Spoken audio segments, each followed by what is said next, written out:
Cuando faltan 3 minutos para las 23 horas, les damos la más cordial bienvenida a Hora 23. Y estas imágenes ya nos cuentan de la actividad política más importante de esta jornada, actividad política electoral. Se trata del registro de alianzas para participar en las elecciones generales del próximo año. La primera alianza en inscribirse fue la que corresponde a la candidatura futura de Carlos Mesa, este hombre. Comunidad Ciudadana es el nombre de la alianza, integrada por el FRI, Solvo y desde luego los simpatizantes y seguidores de Carlos Mesa. Haremos un seguimiento especial a este tema en contactos en vivo con el Tribunal Supremo Electoral para conocer qué otras alianzas se registran en esta jornada, fecha última para ese procedimiento de acuerdo al calendario establecido por el Tribunal Supremo Electoral.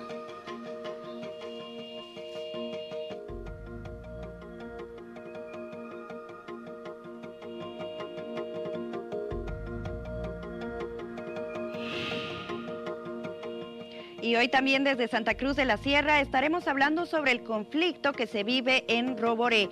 Recordemos que cívicos y habitantes de este municipio, ellos exigen que el INRA revierta la concesión de tierras que se realizó en áreas de conservación municipal. Ellos bloquean la ruta bioceánica en 4 puntos y en minutos nada más tendremos un informe completo acerca de este tema.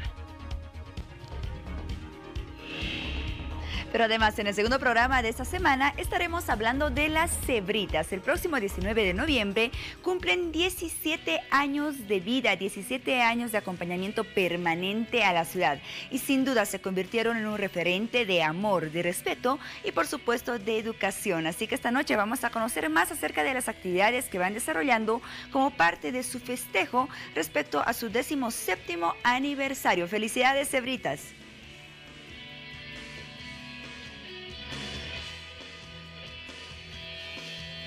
Estamos en Hora 23, vamos a comenzar con el detalle de los temas e informaciones que anunciamos para esta jornada.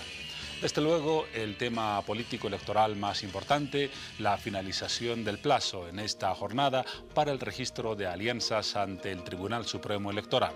Dentro de 10 días, el 23 de noviembre, se conocerá la decisión del Tribunal Supremo Electoral reconociendo o desautorizando las alianzas que presentarán su documentación en el transcurso de esta jornada. Queda muy poco tiempo, exactamente 1 hora, para que las alianzas se registren ante el Tribunal Supremo Electoral. Vamos a tener enseguida un contacto con nuestra unidad móvil que se encuentra en las instalaciones del Tribunal Supremo Electoral. Estas son las imágenes en vivo de lo que acontece en este instante en la Plaza Baroa, sede del Tribunal Supremo Electoral. Si tenemos el audio, vamos a escuchar estas declaraciones. Aún no tenemos el correspondiente audio, enseguida vamos a establecer ese contacto con la correspondiente calidad técnica, pero les anticipamos que tendremos esa cobertura. Les decía al principio de Hora 23, ha sido Comunidad Ciudadana, la alianza del FRI y Solvo, la primera en registrarse antes del mediodía. Estaba pendiente, desde luego, la inscripción de la posible alianza entre Unión Cívica Solidaridad y Unidad Nacional o entre los Demócratas y Unidad Nacional. Se comentaban esas posibilidades y desde luego el registro del movimiento al socialismo. Tendremos en los próximos 60 minutos, plazo establecido por el Tribunal Supremo Electoral para el cumplimiento de este requisito, las novedades que se registren al respecto desde la Plaza Baroa. Seguimos ahora con otro tema y con Paola. Así es, Juan Pablo. Como ustedes recordarán, el pasado fin de semana, Hora 23 visitó la hermosa ciudad de Sucre, gracias a una invitación de la Alcaldía y de la Secretaría Municipal de Desarrollo Humano y Social. Conocimos un importante proyecto que ya ha sido implementado y que cumple importantes funciones en favor de los niños. El Centro Infantil Planta de Agua busca ayudar y apoyar a aquellos niños que se encuentran en riesgo y, por supuesto, a sus familias. Un proyecto del Gobierno Municipal de Sucre. Vamos a conocerlo.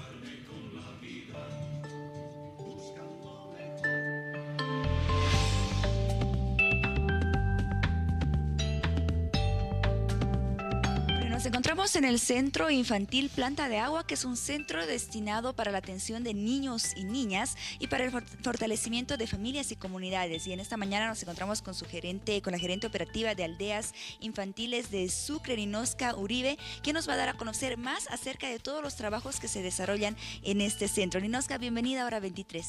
Bueno, para mí un gusto poder compartir esta experiencia porque creo que para nosotros es una de las lecciones más importantes que podemos establecer entre las alianzas que establecemos con el gobierno municipal de Sucre. Bueno, seguimos conociendo más acerca del Centro Comunitario Infantil Planta de Agua y lo hacemos con Adalid Bedia, representante de la Secretaría Municipal de Desarrollo Humano y Social, dependiente del Gobierno Municipal de Sucre. Adalid, bienvenido a Hora 23. Paola, muchísimas gracias por el espacio y obviamente pues nosotros como gobierno municipal felices de tenerte acá y compartir este proyecto, esta alianza estratégica con SOS. Y bueno, es un proyecto importantísimo dedicado a los niños, a las familias, a las comunidades en el tema de prácticamente los cuidados, ¿no? Cuéntanos un poco cómo nació este proyecto, esta iniciativa de poder crear este centro que beneficia a muchas familias y por supuesto a los niños. Bueno, es una respuesta. Tú bien sabes que la situación de desprotección de niños y niñas a nivel nacional es grande. En Sucre, en el municipio de Sucre, 35,000 niños y niñas están en una situación de riesgo de perder el cuidado de sus familias.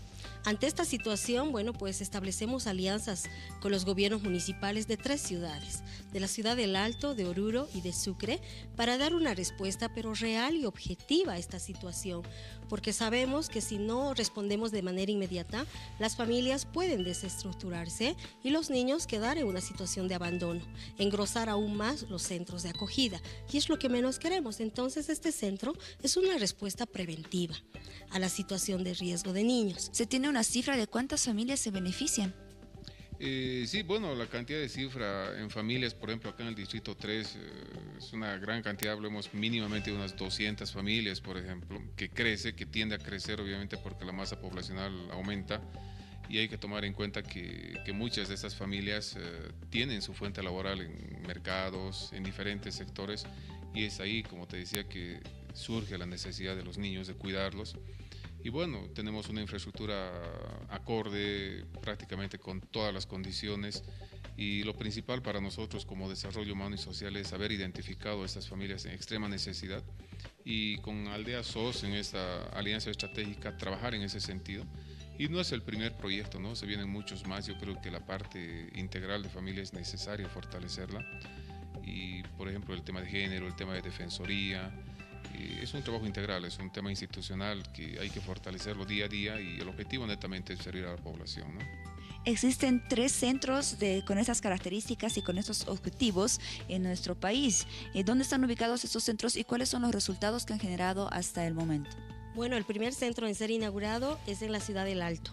Ya lleva 2 años en funcionamiento, sin embargo los resultados son importantes. Primero, que le ofreces una respuesta segura a las familias para poder dejar en lugares seguros y de desarrollo infantil. Ya no piensas en que tu niño va a estar durmiendo o comiendo, sino que con una estimulación adecuada a su edad. La primera infancia es una de las primeras etapas de la vida, hay que atenderlas con seriedad y las familias le dan mucho valor. Ya no es cuídemelo a mi hijito, sino eduque, ayúdeme a que se desarrolle como un ser humano, digno además, y cumpliendo sus derechos, que eso es lo más importante. Las familias pues tienen la oportunidad de poder encontrarse en ámbitos laborales, porque sabemos la situación en la que viven las familias, entonces también se capacitan y pueden emprender algo propio o bien vincularse al mercado laboral y les permite tener una mejor calidad de vida.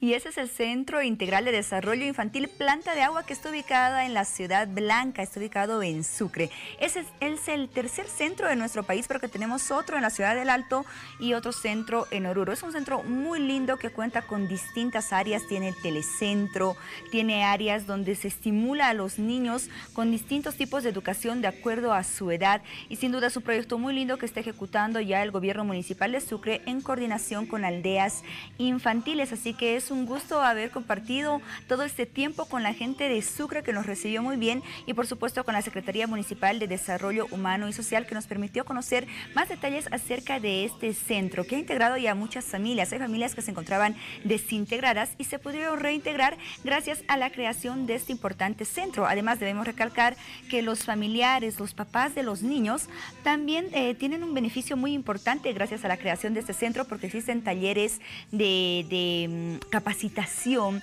talleres respecto a cotillones, por ejemplo, que los padres comienzan a aprender e incluso les genera fuentes propias de empleo. Así que esperemos que continúe el éxito en todos los beneficios que va generando este importante centro y las funciones que cumple en favor de los niños que se encuentran en riesgo. Gracias a toda la ciudad de Sucre por ese recibimiento tan lindo que tuvo con Hora 23. Nos vamos a una pausa y al retornar estaremos desarrollando los temas que anunciamos al inicio del programa. Espérenos.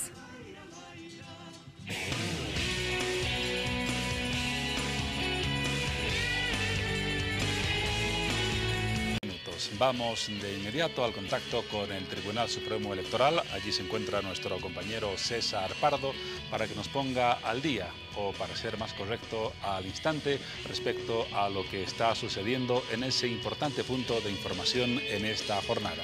César, buenas noches. ¿Qué novedades tenemos respecto a la inscripción de alianzas en el Tribunal Supremo Electoral? Juan Pablo, muy buenas noches, amigos del país. Me encuentro a metros solamente de lo que es el Tribunal Supremo Electoral, porque se acaba de suscitar una importante alianza. En este caso estamos hablando del partido Unidad Nacional juntamente con el Partido de los Demócratas. Lo tengo a mi lado al asambleísta departamental de Unidad Nacional, Marcos Fuentes, quien nos va a ampliar un poco más la información. ¿Cómo están? Muy buenas noches. Muy buenas noches a todo el país. Evidentemente, la plataforma ciudadana Bolivia dijo no. El Movimiento Demócrata Social y Unidad Nacional han realizado el día de hoy una alianza de cara al país denominada Bolivia Dice No, básicamente en razón de que esta defensa del 21 de febrero ha representado y sigue representando para el país una lucha inclaudicable, ante todo de algo bien importante como es la democracia.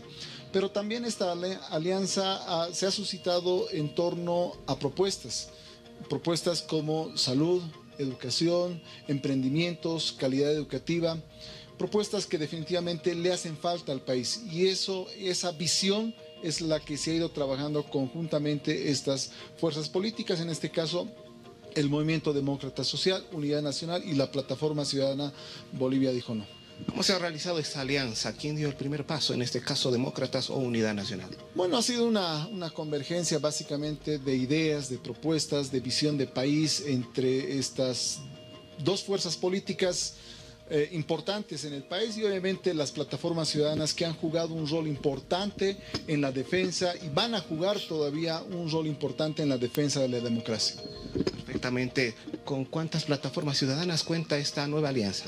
Bueno, básicamente es la plataforma ciudadana Bolivia Dijo No, pero reiteramos y lo decimos también al país, esta alianza denominada Bolivia Dice No todavía en las próximas semanas está en conversaciones con diferentes agrupaciones, tiendas políticas de nivel regional, plataformas ciudadanas en todo el país, que estamos seguros que en el transcurso de esta semana también van a adherirse a esta visión de país. ¿Qué pasó con el partido, el FRI en este caso, de Carlos Mesa, juntamente con el señor Luis Revilla, quien es alcalde de la ciudad de La Paz, quien representa a Sol.bo? ¿No hubo alianzas, no hubo una coordinación tal vez para poderse aliar con estos dos partidos? Bueno, nosotros estamos convencidos de que, y tenemos la información de que en el transcurso de estas alianzas se ha primado ante todo las propuestas, y está claro que todavía nosotros no hemos presentado candidatos, no hemos ofertado todavía al país candidatos, hemos trabajado en función a propuestas. Samuel Doria Medina ya hace unas semanas atrás ha lanzado 5 propuestas, y esa ha sido básicamente la esencia en la cual esta alianza se ha ido trabajando. Por un lado, Sol.bo y el Frente Revolucionario coordinador de izquierda del señor Carlos Mesa, bueno, ya han lanzado una candidatura, a diferencia nuestra que nosotros todavía no hemos lanzado ninguna candidatura, pero obviamente estamos en vísperas ya unos días más para que se pueda suscitar este hecho. Esto es lo que ha ocurrido hace instantes nada más, Juan Pablo, amigos del país. Le agradezco al señor Marco Fuentes, quien es asambleísta departamental de Unidad Nacional. Esto de cara de lo que va a ser los comicios electorales del 2019 y también los comicios generales que se va a realizar en nuestro país. Hubo también, recordemos, una primera alianza. Estamos hablando del señor Carlos Mesa, quien postula también como presidente del país, juntamente con el alcalde Luis Revilla, quien hizo la primera alianza. La segunda alianza es de Unidad Nacional, juntamente con el Partido de los Demócratas. Vuelvo contigo hasta estudios, Juan Pablo. Gracias, César. Estaremos pendientes entonces de las próximas inscripciones o registros. Todavía hay un margen de algo más de 40 minutos para que se cumpla con ese procedimiento. Está desde luego pendiente la inscripción del Movimiento al Socialismo y posiblemente de otras agrupaciones de oposición. Vamos a analizar el panorama que se presenta hasta este instante con 12 registros de 2 alianzas en el campo de la oposición. Estamos en Hora 23 con Marcelo Silva, analista político, que nos acompaña para escudriñar este panorama político. ¿Qué tal, Marcelo? Buenas noches. Un privilegio, Juan Pablo, para mí. Buenas noches. Gracias por aceptar nuestra invitación. Finalmente no se ha cristalizado la ansiada unidad del bloque opositor. Tenemos ya el registro de la alianza encabezada por Carlos Mesa y de la alianza conformada por los demócratas y por la otra agrupación. Estamos hablando, desde luego, de Unidad Nacional.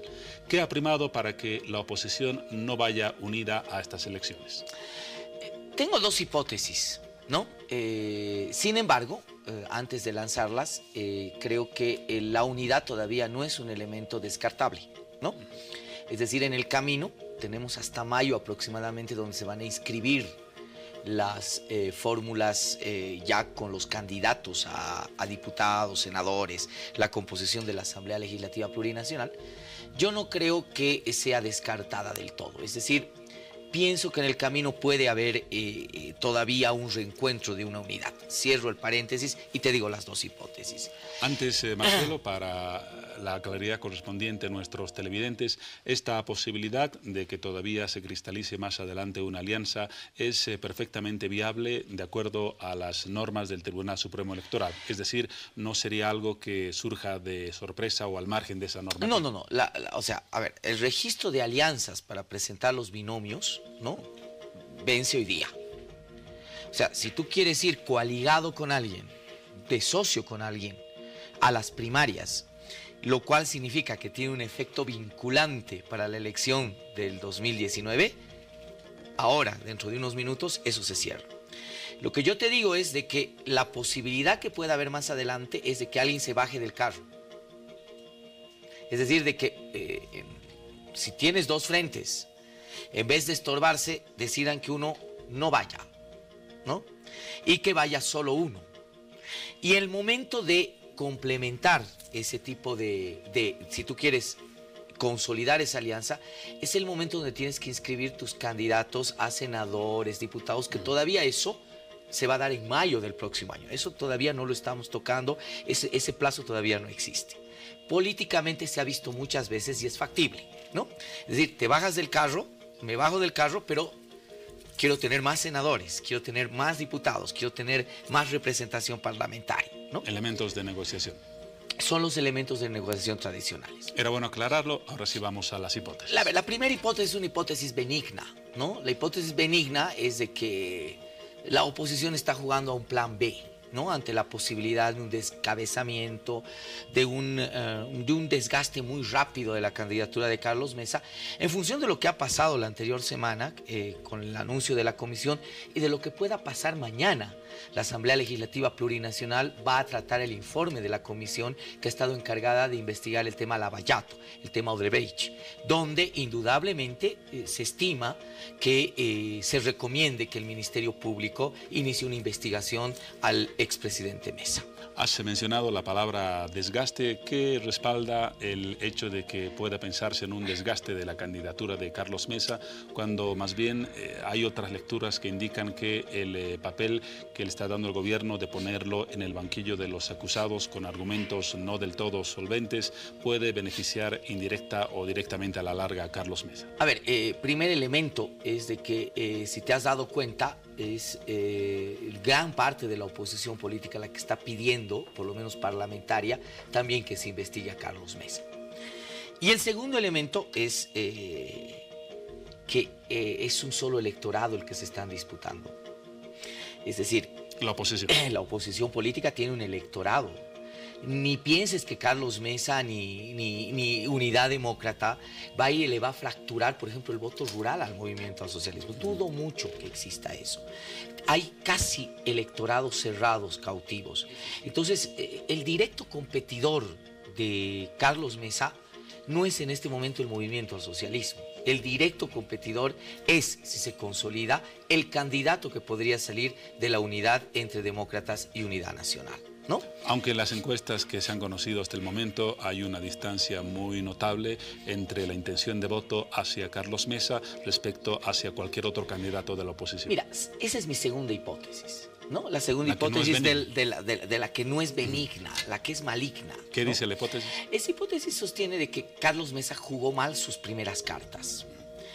En vez de presentarse como un hombre de articulación de las diversas oposiciones políticas, no solamente partidarias, sino también de plataformas ciudadanas, etcétera, irrumpió, además en un mal momento, a mi criterio, 5 días después del fallo de La Haya, con una candidatura unipersonal, muy caudillista, muy de sorpresa, casi diciendo, un ratito, me lanzo yo soy el que va a salvar esto, yo soy el mejor posicionado, y los que quieren, me sigan, ¿no? Entonces vengan detrás mío, acomódense detrás mío, pero yo llego la batuta además de este lanzamiento de mi candidatura.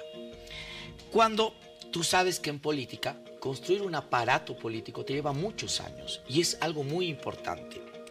Cuando tú relegas esa posibilidad, resientes de manera casi nítida a los demócratas y a Unidad Nacional, que probablemente no tengan cara, no tengan figura, no tengan candidato, pero sí tienen aparato. En Santa Cruz es muy difícil ganar una elección sin el aparato político de los demócratas. Unidad Nacional tiene un aparato más reducido, pero tiene la alcaldía del Alto, que en un momento electoral también se puede convertir en un aparato importante. Entonces, lo que en este momento está sucediendo es que estos partidos que tienen un aparato electoral, que tienen una maquinaria electoral, le están diciendo a Carlos Mesa, cuidado, que si te vas solito, te va a ir mal. Porque nosotros sí te vamos a competir, no con nombres probablemente ni con caras, pero sí te vamos a competir con aparato, algo que tú no tienes. Tú tienes entorno político, nosotros tenemos aparato político, que es absolutamente distinto. En ese contexto, perdón, donde ingresa el sector de la población que se sintió y se siente identificada con la candidatura de Carlos Mesa, más allá de la lectura que desde luego es realista de los aparatos políticos. Puede haber caído mal su candidatura y el momento en sectores de la oposición, pero quizás sí ganó espacio en sectores ciudadanos. Sin duda alguna. Y eso es lo que te hace temer. Si es que la oposición va a ir realmente fraccionada, va a llegar a octubre del próximo año fraccionada. Porque tú vas a tener un candidato que va a tener un gran porcentaje de votación por esa aceptación que exactamente tú mencionas. Pero por el otro lado, tienes una oposición que tiene aparato político, que tiene instrumentos, por ejemplo, para poderte sacar o obligar a cierta militancia a votar por una instancia. O sea, no es que de repente esta unidad probablemente no tenga la votación expectante que pueda tener Mesa, pero esta unidad va a tener una votación importante en relación y medida de que tiene aparato político. Y eso es lo que lastima a la oposición, porque se van a fraccionar. Si fuese otro el escenario, Juan Pablo, por eso yo digo, este fraccionamiento duele. Si fuese otro el escenario, la conducta electoral de la población ha decantado siempre en el voto útil del ciudadano. Va a votar siempre por el que está mejor posicionado, que en este caso, sin duda, sería Carlos Mesa. Ahora hay algunos asesores de Carlos Mesa que señalan lo siguiente, no en público, pero sí se conoce su criterio, que la alianza va a ser la gestión de intentar consolidar una unidad política en la oposición, pero que no ve como un mal resultado el hecho de no aliarse con figuras tradicionales como Costas, como Doria Medina, porque al final ven a esos políticos con algo de desgaste y quieren proyectar una figura, la de Carlos Mesa, como un candidato al margen de ese tradicionalismo político. ¿Funcionará esa estrategia? No, porque, yo creo que más allá de las cualidades que pueda tener Carlos Mesa, el gran caudal de simpatía que tiene Carlos Mesa es un antimasismo, más que una figura en sí misma. Estamos en la época, además, en América Latina de eso. Abro paréntesis, Bolsonaro en el Brasil, no creo que muchos hayan votado por la figura misma de Bolsonaro, sino porque representaba un anti-algo, ¿no? Entonces, yo pienso que lo que ha pasado mal en el debut de Carlos Mesa es precisamente mostrar un entorno muy cerrado. Imagínate, Ernesto Suárez, un político tradicional, demasiado tradicional en el país, hace un par de días salió y dijo, no queremos cambiar de un caudillo a un caudillo ilustrado. Es decir, la idea básica que te ha mostrado Carlos Mesa es de que él maneja las cosas en relación a un entorno cerrado. Y ese entorno que no tiene nada de novedad política tampoco. Es decir, que tiene un pasado político muy exuberante. Entonces, yo creo que el tema de la novedad no creo que debería ser el discurso articulador. Yo creo que el discurso articulador es ganarle al movimiento al socialismo para la oposición política. Por eso yo pienso, y esta vez la oposición puede ganarle al MAS si es que presenta una estrategia importante y se va unida, es la unidad, no hay otra. Por eso yo pienso que el escenario de la unidad no es un escenario descartable. Yo creo que se va a llegar a dar. En este momento lo que se está haciendo es pulsetear, nada más. Vamos a tener entonces algunas semanas y posiblemente meses en los que todavía se jueguen algunas fichas en el ajedrez político. Hoy se registraron importantes declaraciones, ya no hablando solamente del bloque opositor, sino de la figura de Carlos Mesa y del presidente del Estado, con un lenguaje altamente volátil y de alto grado. Vamos a revisar los tweets que hemos rescatado a lo largo de esta jornada para expresar ese punto de vista que surgió en principio a raíz de afirmaciones del jefe de Estado Evo Morales. Vamos a la característica de este sector y a esos tweets que reflejaron puntos de vista radicales en ambos lados, más en uno que en otro.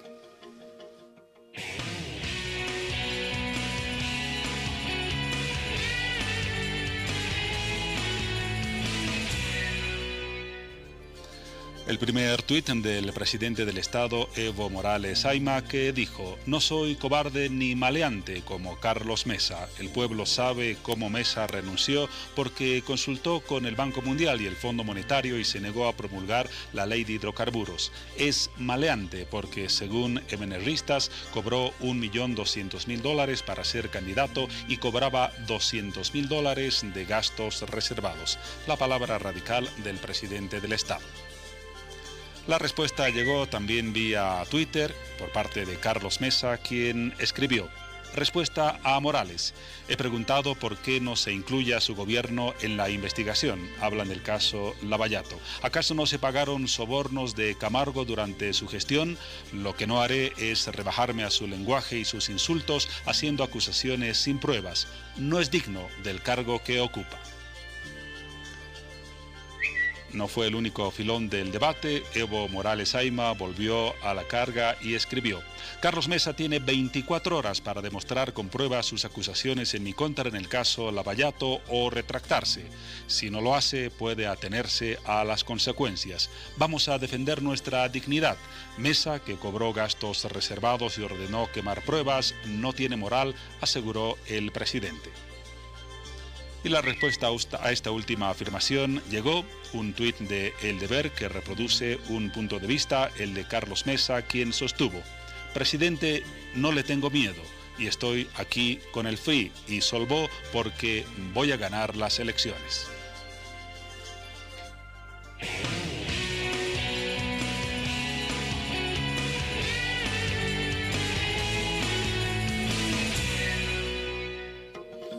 Marcelo, declaraciones vinculadas desde luego a este periodo preelectoral.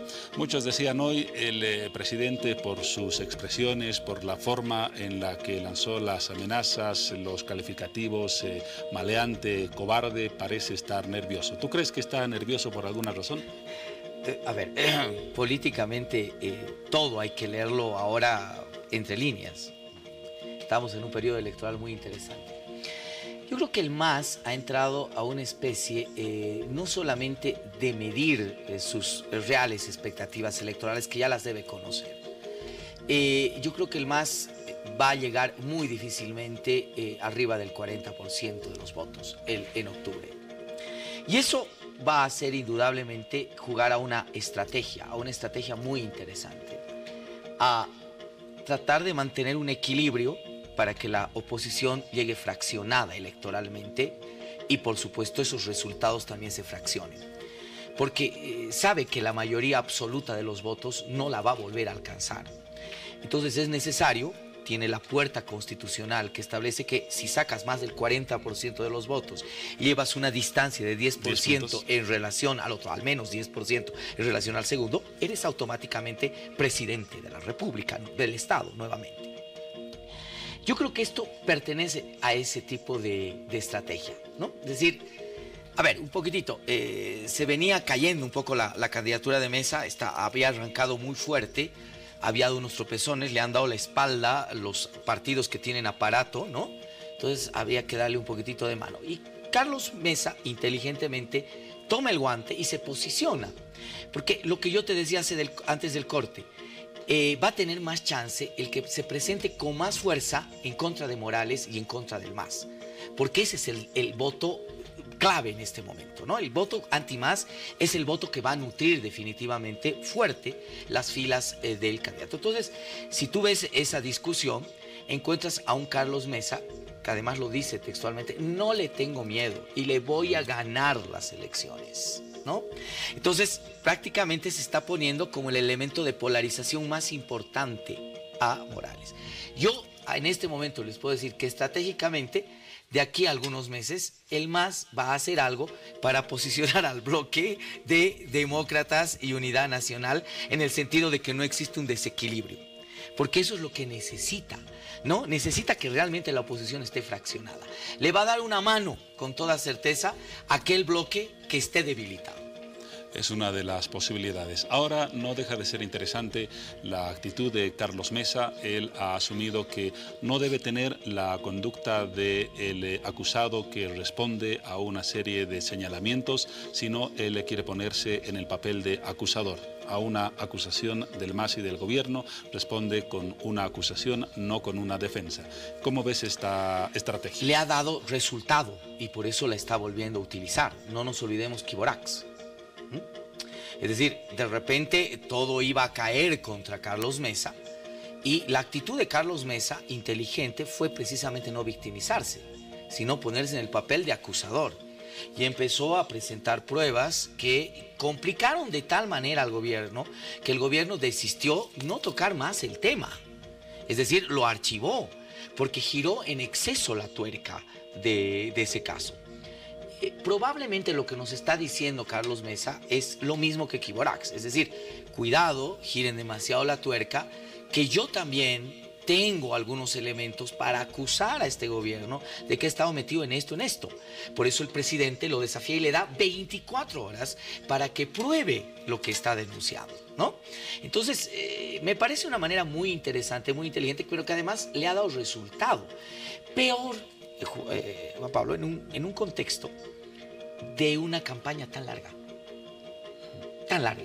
es la campaña más larga de la historia electoral boliviana, 1 año de campaña electoral, ¿no? Entonces tú necesitas jugar con varios elementos que indudablemente van a seguir siendo recurrentes en los próximos meses.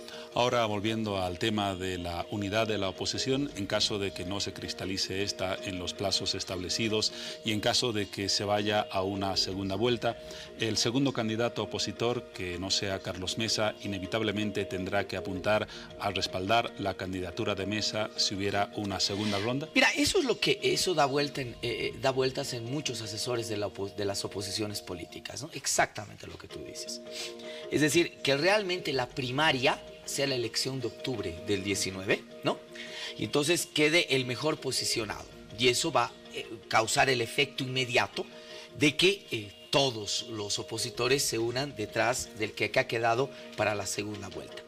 Pero eso tiene un presupuesto, y ese presupuesto es de que el MAS no alcance el 40% de los votos. Peligrosísimo cálculo. Peligrosísimo cálculo. Es decir, es probable que eso se dé y indudablemente toda la oposición política se va a unir, ni siquiera la oposición, el electorado se va a unir en relación al candidato más votado de las oposiciones políticas. Pero ¿quién te puede garantizar que el MAS no alcance el 40% de los votos? Es jugar muy a la línea. Y sorpresivamente están apareciendo encuestas, habrá que buscar la explicación técnica para ello, que ya le están empezando a dar cerca del 40% de Evo Morales en la intención de voto. ¿Con una diferencia de qué puntaje respecto al segundo? De 8 o 9. Hombre, o sea... Riesgoso. Riesgosísimo, riesgosísimo. Así no sean reales esas encuestas, así como que la oposición denunció que no son reales, pero esa es la tendencia, ahí se nota nítidamente el juego. Tranquilamente yo creo que con ciertos elementos Evo Morales podría llegar al 40% de los votos y podría dejar más bien una oposición bastante fraccionada. Es jugar muy sobre la línea. Tú dices tranquilamente, pero ¿será tan tranquilamente que llegue a ese porcentaje? El hecho de lo largo de la campaña, el hecho del desgaste del gobierno también juegan en parte en contra de una candidatura del MAS. Mira, es que hay varios factores que hay que ver, ¿no? Es todavía temprano, el tema de campaña. En una campaña tan larga, no solamente se reduce a los elementos propositivos que pueda mostrar un candidato. Te lo digo porque es una regla básica del marketing electoral. En momentos importantes tú tienes que bajar también al que está subiendo, ¿no? Y eso es necesario jugar en tema de guerra sucia. Es inevitable en una campaña larga, y eso hay que decirlo de frente, es inevitable que exista guerra sucia. Vamos a empezar a ver elementos de guerra sucia, denuncias contra denuncias, van a empezar a aparecer videitos, van a empezar a aparecer papeles. Claro, pero eso lo tienes que medir para que haga daño electoralmente, porque si en este momento aparece una de esas cosas, es fácil de revertirlo, ¿no? Generalmente la guerra sucia se pone muy fuerte 3 meses antes a 2 meses antes de la elección. Son los tiempos electorales donde hay que tener cuidado porque puede aparecer algo que de repente te desestabilice, ¿no? Y cuando los indecisos tienen ya que tomar una decisión. Exactamente. Faltan exactamente 21 minutos para las 0 horas. Todavía no se han registrado otros registros de alianzas en el Tribunal Supremo Electoral. No creo que el MAS no se inscriba. ¿Estará yendo con alianza? Esa es la pregunta que habría que preguntar. Habría que realizar, ¿no? Seguro. Lo vamos a saber antes de las 12. Sí. Por eso te pido que nos sigas acompañando para conocer el próximo contacto de nuestro compañero César Pardo y comentemos de qué forma se presenta el MAS ante el Tribunal Supremo Electoral, además de otras posibles alianzas cuyo registro también está pendiente. Con gusto, Juan Pablo. Gracias. Esperamos entonces ese contacto con el Tribunal Supremo Electoral. Ahora vamos con Paola Sánchez.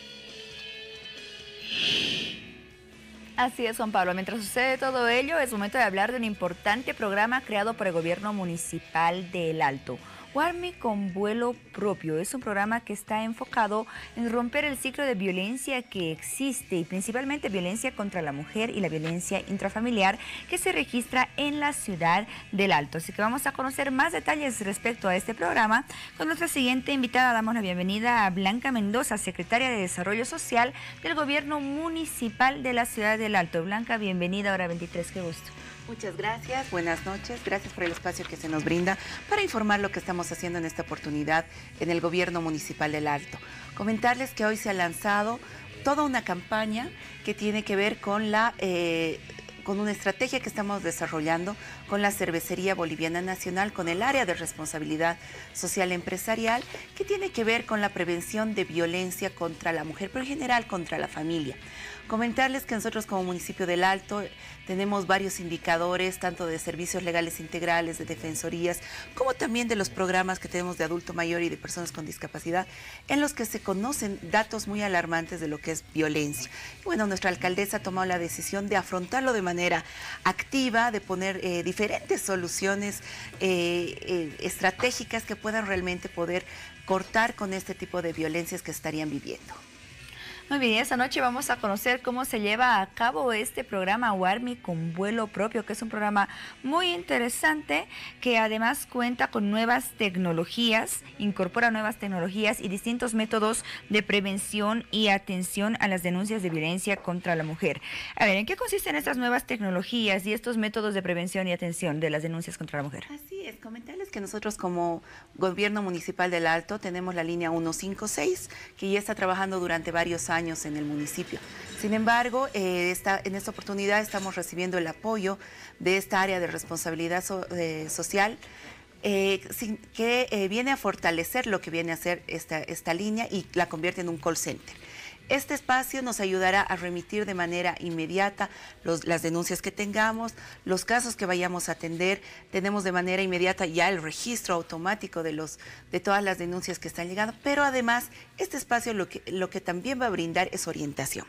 Creemos que en muchos casos las mujeres, los niños, los adolescentes tenemos una serie de dudas y no sabemos si lo que estamos viviendo es un tema de violencia, es un tema del maltrato, es un tema que debemos denunciarlo a la defensoría, al servicio legal, si es un tema simplemente que necesita una reconducción, una charla psicológica, una terapia psicológica, ¿no? Entonces, este espacio va a brindar, esta comunicación va a brindar este espacio para que podamos realizarlo. Entonces, este es uno de los medios. Comentarles también que la página de internet www.warmi.bo está puesta para que podamos tener varios usos. Uno de ellos es el que podamos interactuar con las personas que están sufriendo violencia, ¿no? Que están sufriendo en alguna medida algún tipo de violencia con la que nosotros podamos intervenir y apoyarlos a ellos y a ellas.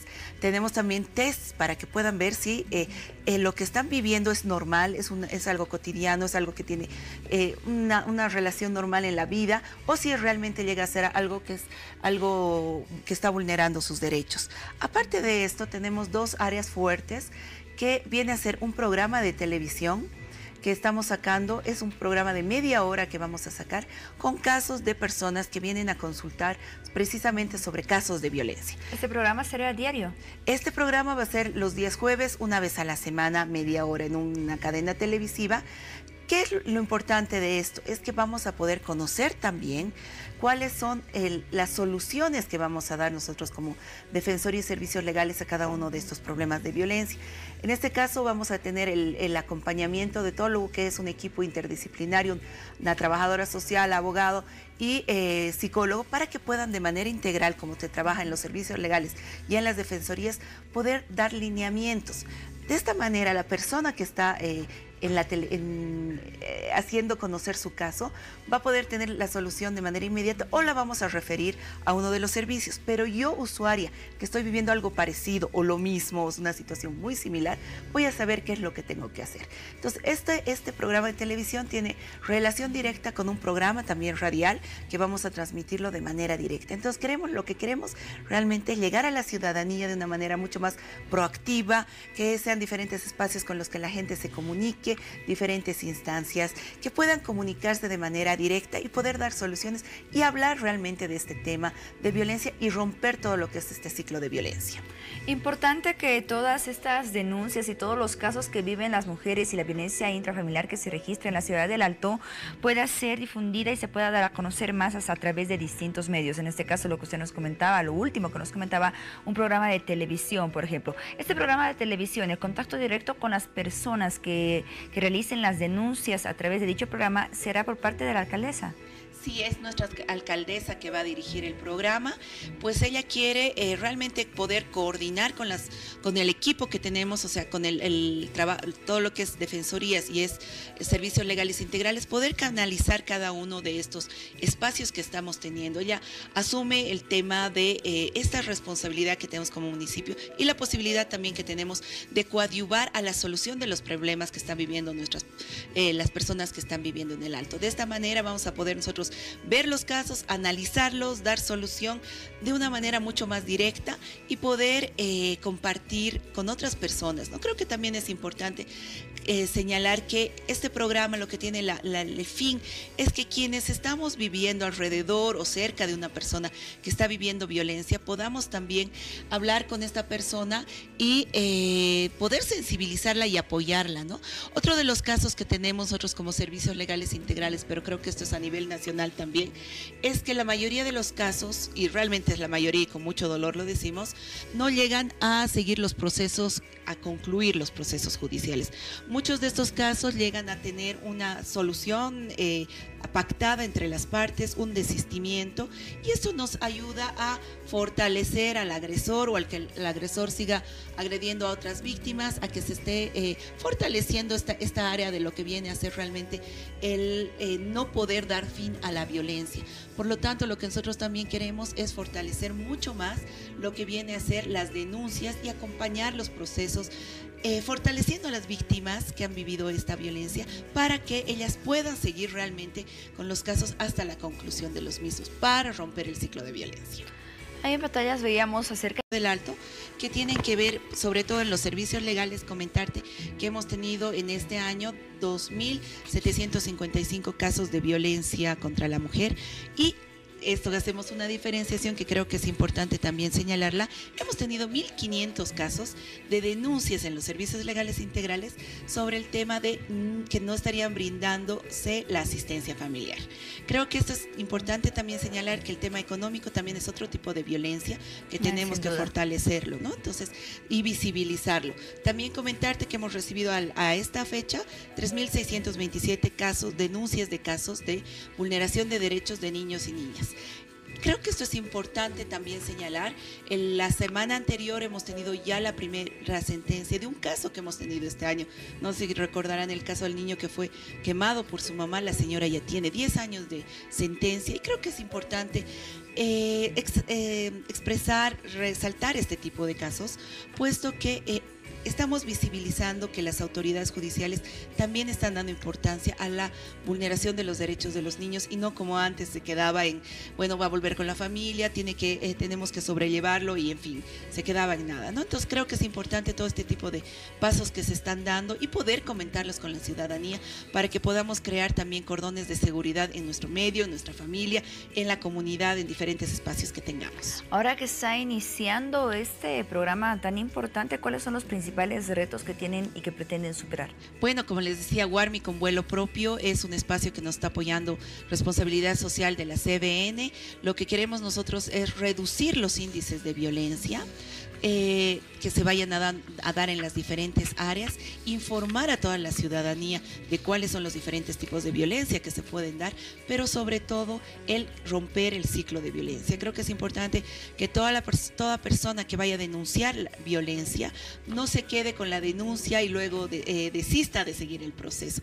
Creemos que es importante que llegue adelante con la conclusión del proceso, pues es la única manera que podamos realmente romper toda esta dinámica bastante perversa que se ha dado y no solo en el municipio del Alto, sino a nivel nacional, en llegar a de cierta manera tolerar la violencia, sea contra la mujer, contra los niños, contra los adultos mayores, ¿no? Entonces, es uno de los retos que tenemos nosotros como municipio con este programa Warmi con vuelo propio. Muy bien, Blanca, nos despedimos de esta entrevista con el mensaje que usted quiera emitir para todas aquellas personas, aquellas mujeres y víctimas de cualquier tipo de violencia que podrán ser apoyadas a través de este programa que se está creando. Así es, quiero invitar a todas las personas, sobre todo a las compañeras y a las personas que viven en el Alto, que se puedan comunicar con nosotros a la línea 156 para hacer diferentes tipos de consultas, por internet a la página www.warmi.org warmi.bo para que puedan también hacer una serie de consultas y podamos de esa manera interactuar y prevenir. Sobre todo para nosotros es importante prevenir los casos de violencia que se puedan dar, y esto solo vamos a hacerlo si es que tenemos una intervención oportuna, inmediata, antes de estar lamentando luego graves daños o hasta la muerte de las personas. Muchas gracias. Muy bien, Blanca Mendoza, secretaria de Desarrollo Social del Gobierno Municipal del Alto, gracias por acompañarnos esta noche y por darnos a conocer toda esa información de este importante programa que pretende romper ese ciclo de distintos tipos de violencia que existe en Warmi con vuelo propio. Hasta otra oportunidad, ha sido un gusto. Muchas gracias, gracias por el espacio. Bueno, vamos a seguir informando e interactuando con la población para poder realmente desde los diferentes espacios, sobre todo el tema comunicacional, romper con la violencia en nuestro país. Gracias. Muy bien, nos damos una pausa y ya volvemos con más de Hora 23. Espérenos.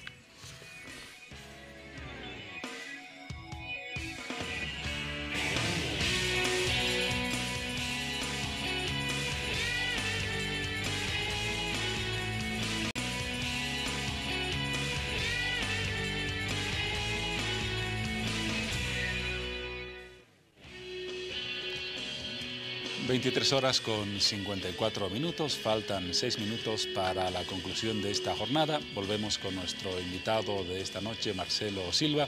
Hasta el momento, enseguida iremos a un contacto con el Tribunal Supremo Electoral. No se han registrado más alianzas.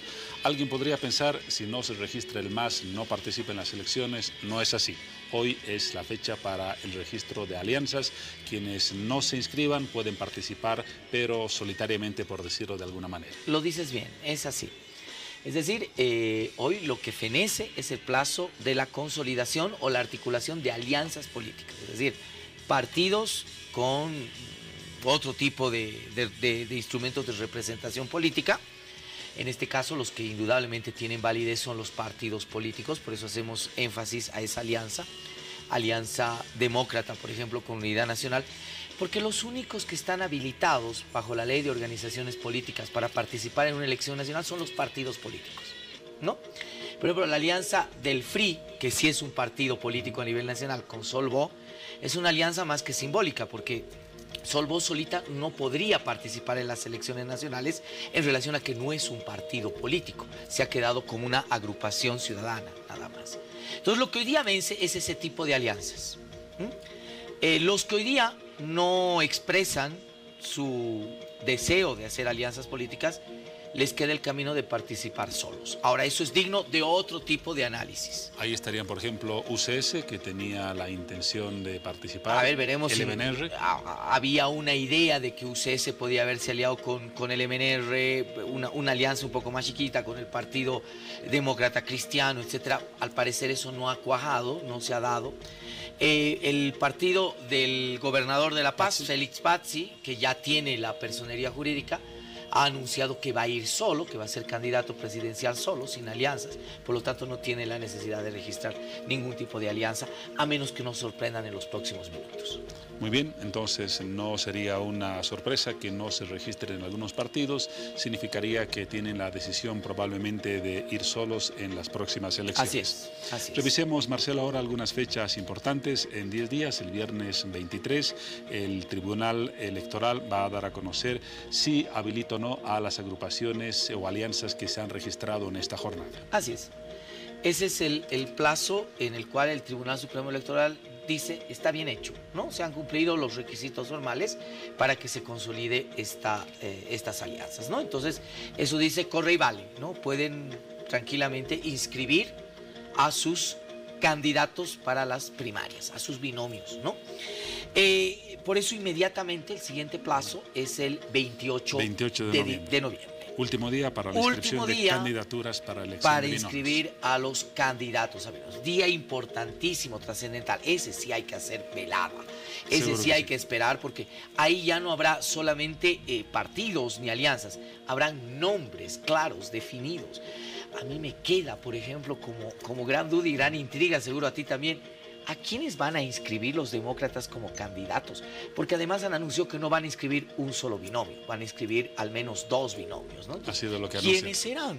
Habrá que ver, y seguramente esa tensión la van a mantener, como estamos acostumbrados, hasta el último minuto. Y luego viene el 8 de diciembre, otra fecha clave. La vamos a comentar, pero antes, ahora sí tenemos ya el contacto con nuestra unidad móvil, César Pardo, a exactamente 2 minutos de las 0 horas. ¿Qué novedades, César? ¿Algún otro registro de alianzas o nada? Juan Pablo, muy buenas noches. Todavía no. Se espera que llegue la organización política UCS,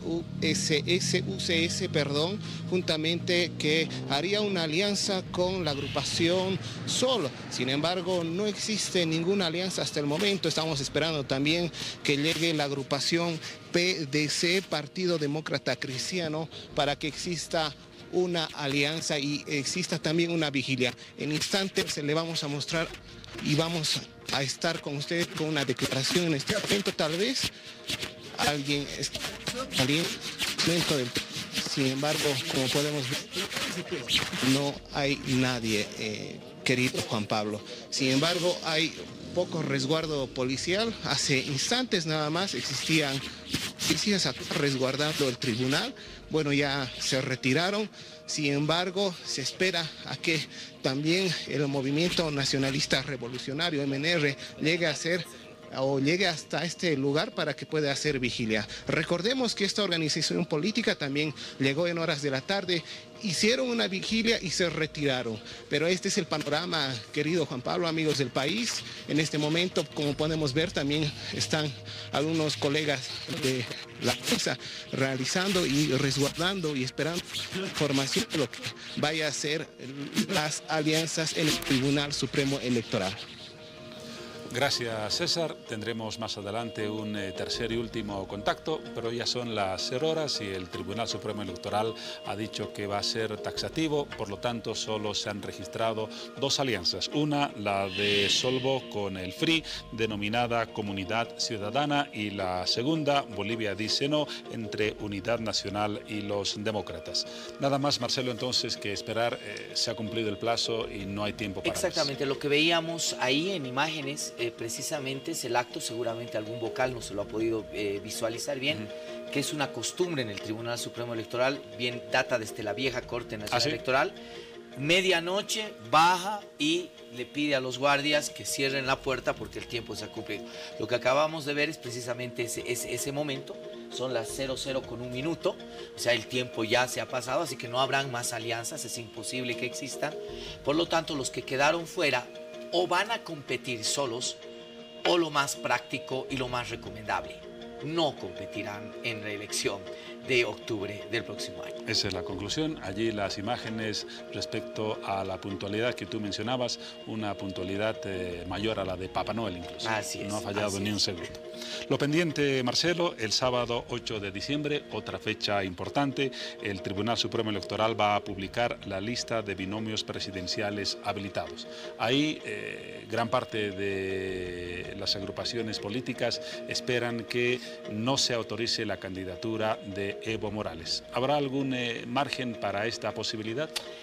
A ver, tal como está el Tribunal Supremo Electoral hoy día, la correlación de fuerzas del Tribunal Supremo Electoral, yo creo que no va a haber problema. Yo creo que las aguas han vuelto a ser mansas y muy tranquilas en el Tribunal Supremo Electoral en relación a la correlación de fuerzas. ¿Mansas o dóciles? Mira, yo diría mansas. Espero que no dóciles. La correlación ha cambiado. Tienes primero, que la renuncia de Katy Uriona, de ese 3-3 que ella misma mencionaba como imposible de administrar institucionalmente, ya ha desaparecido, ¿no? Además tienes una vocal nueva que indudablemente fortalece esa diferencia del 4-2 a un número muy cómodo, ¿no? Primer elemento. El segundo elemento es de que ya trasciende, y algunos vocales incluso lo han dicho hace algún tiempo atrás, esa no es una temática de competencia del Tribunal Supremo Electoral. Yo casi podría asegurarte que lo que va a pasar en el momento en que llegue una impugnación o varias impugnaciones a la candidatura de Evo Morales es de que el Tribunal Supremo Electoral, probablemente con votos disidentes, la mayoría decida que ese tema no es competencia del Tribunal Supremo Electoral y que ya ha sido dilucidado en una sentencia constitucional. Estoy casi convencido de que eso va a suceder por mayoría de votos en el Tribunal Supremo Electoral. Lo sabremos con certeza el 8 de diciembre. Muchas gracias, Marcelo. Marcelo Silva, analista político, por habernos acompañado en esta jornada importante en el calendario del Tribunal Supremo Electoral. La campaña es larga, lo has mencionado, así que tendremos otras oportunidades de escudriñar este apasionante panorama político que se viene por delante. Y esas oportunidades siempre serán un privilegio, Juan Pablo. Gracias, Marcelo. Momento de un corte, cerramos esta cobertura por el momento, mensajes y luego seguimos con más.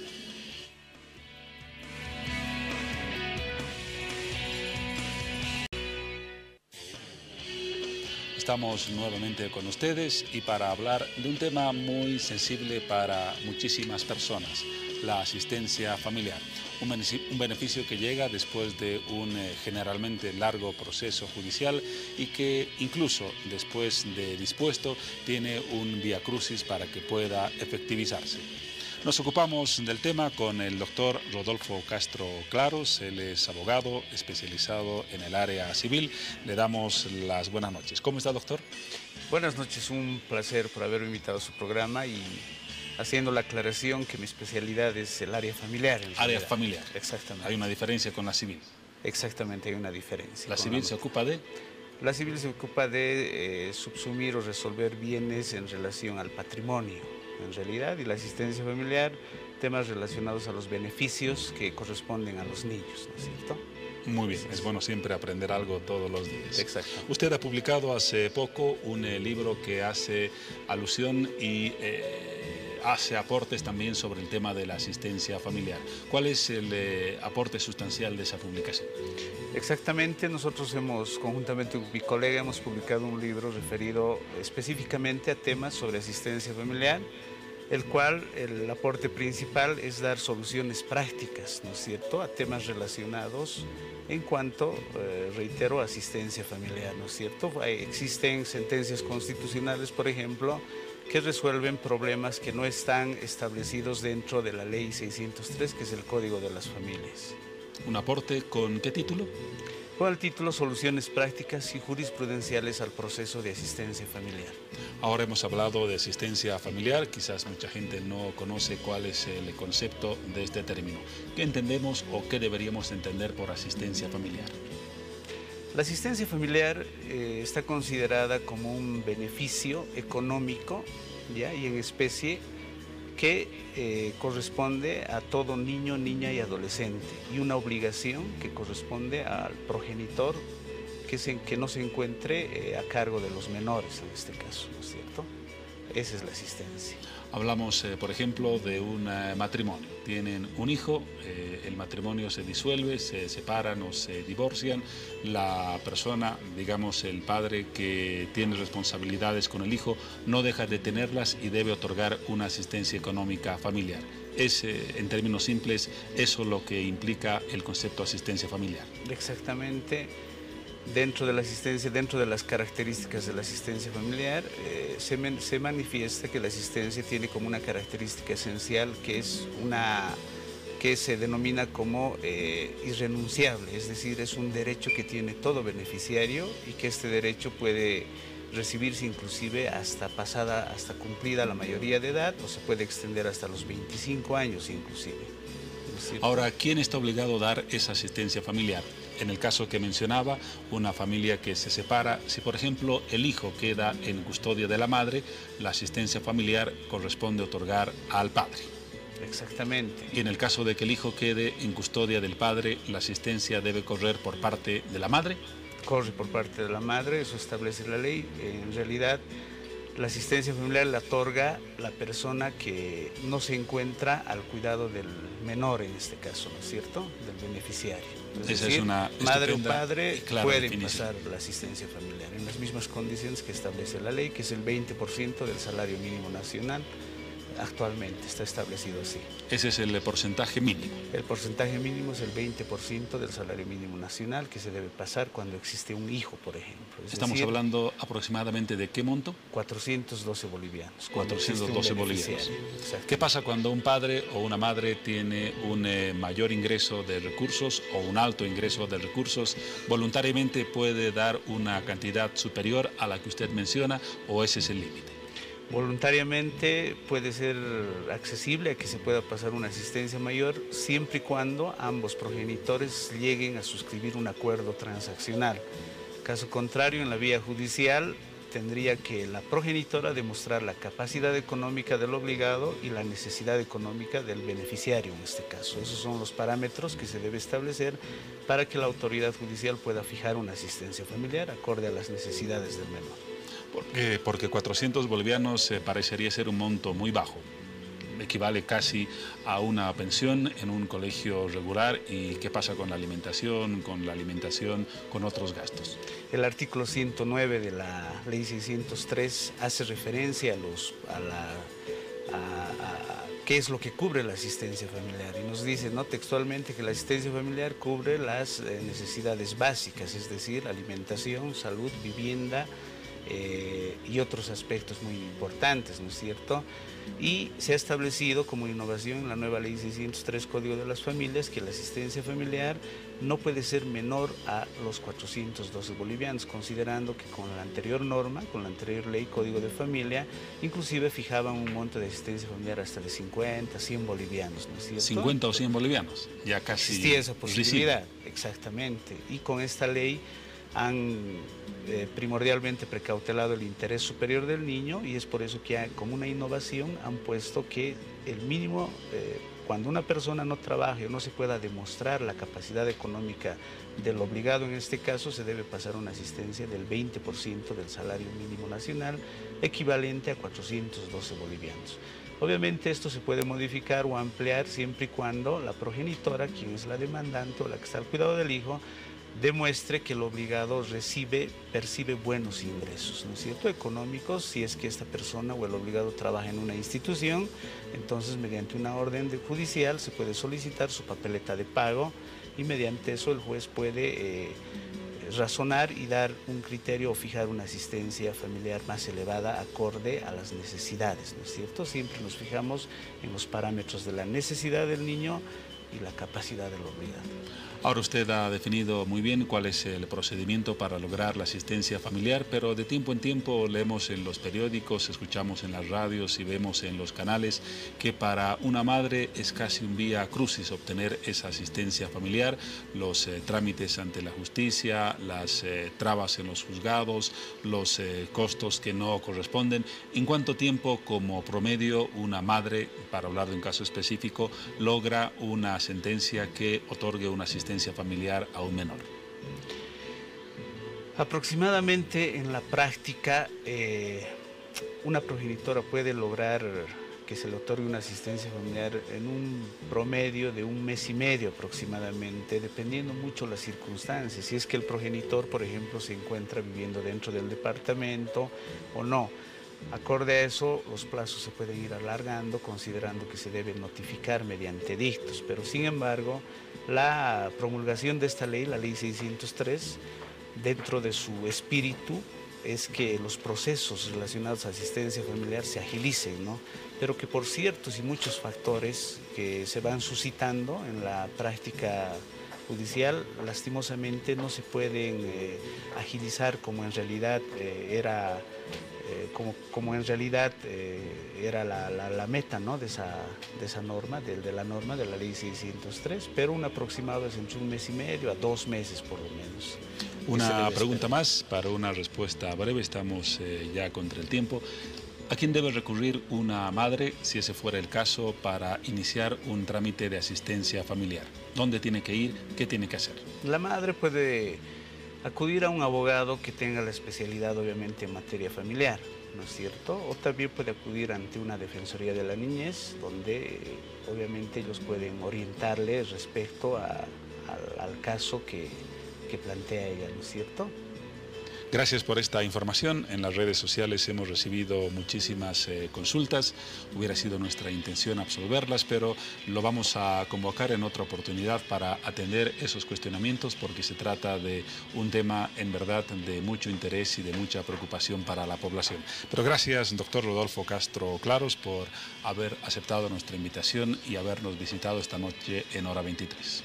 Gracias a ustedes por la invitación y cualquier consulta, a las personas que quieran visitarme pueden acudir a la calle Indauro número 961 o llamarme al 735-41-208 y con gusto yo los voy a asesorar gratuitamente en temas de asistencia familiar. ¿Nos reitera el número telefónico? 735-41-208. Ahí está el dato para la consulta al doctor Rodolfo Castro Claros. Gracias y hasta una próxima oportunidad. Gracias por la invitación. Vamos a un tercer contacto con nuestro compañero César Pardo en el Tribunal Supremo Electoral. Estaba pendiente esa información. César, novedades de última hora ya en el cierre de este tema. Juan Pablo, amigos del país, sí acaba de culminar lo que es el registro de alianzas en la ciudad de La Paz de organizaciones políticas. Hemos visto que han sido 2 alianzas por parte de Unidad Nacional y Demócratas y de Sol.bo y del FRI. Sin embargo, se esperaba, como te decía hace instantes nada más, que se acercara también la organización política UCS y con la agrupación ciudadana Sol. Sin embargo, no llegaron hasta este lugar. Juan Pablo, acaban de cerrar las puertas en este momento, como podemos ver, y acaban de apagar las luces. No hay resguardo policial en este momento. También los periodistas acaban de retirar. Y bueno, este ha sido el panorama, querido Juan Pablo, a esta hora ya de la madrugada. Gracias, César, por esa cobertura que nos ha permitido confirmar que solamente se han registrado 2 alianzas. Una, la primera esta mañana, Comunidad Ciudadana del FRI y Sol.bo, y la segunda, Bolivia dice no, de Unidad Nacional y Demócratas. Los otros partidos irán solos a las elecciones o directamente no participarán. Cierre del tema, pasamos y doblamos la página para hablar en los siguientes instantes del tiempo, el pronóstico de... La familia Zebra ha conquistado el corazón de toda la población, de niños, de jóvenes, de adultos, de toda la población en general. Y el próximo 19 de noviembre cumplen 17 años de vida las Zebritas y esta noche vamos a conocer más acerca de las actividades que llevan a cabo, porque sin duda ellas se han convertido en un referente de amor, de respeto, de educación, por supuesto, de buen comportamiento en la ciudad, y vamos a conocer más acerca de todo lo que ha sido estos 17 años y las actividades que llevan a cabo nuestras queridas Zebritas. Para hablar del tema damos la bienvenida a Verónica Puerta, jefa de la unidad de Zebras, educadores urbanos. Verónica, bienvenida a Hora 23, qué gusto. Gracias, Paola, muchas gracias por la invitación. Muy bien, vamos a conocer más acerca de las Zebritas. Hace 17 años, un 19 de noviembre, nace lo que es el programa de educadores urbanos. ¿Cómo nace este programa de inicio? ¿Cuáles fueron sus objetivos y las funciones que tenían por cumplir? Bueno, sí, el programa nace el 19 de noviembre del año 2001, inicialmente como una respuesta ante un caos que vivía la ciudad de La Paz, ¿no?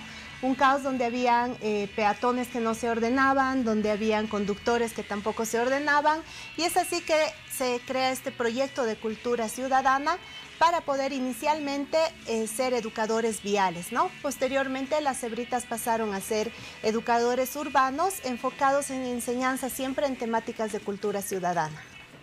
Muy bien, actualmente, ¿cuántas Zebritas tenemos en la ciudad de La Paz, en otras regiones también del país, y con cuántas cebras nació el programa de educadores urbanos? Bueno, el programa nació el año 2001 con 25 jóvenes, eran Zebritas de 4 patas, eran 2 jóvenes dentro de un traje de cebra, y actualmente nosotros tenemos 225 educadores urbanos en el municipio de La Paz.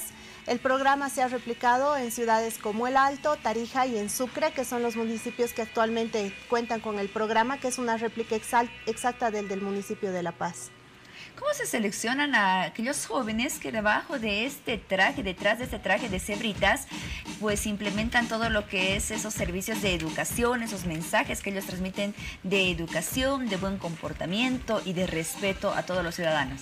Bueno, anualmente nosotros lanzamos una convocatoria en la cual los jóvenes se registran, jóvenes entre los 15 y 25 años de edad.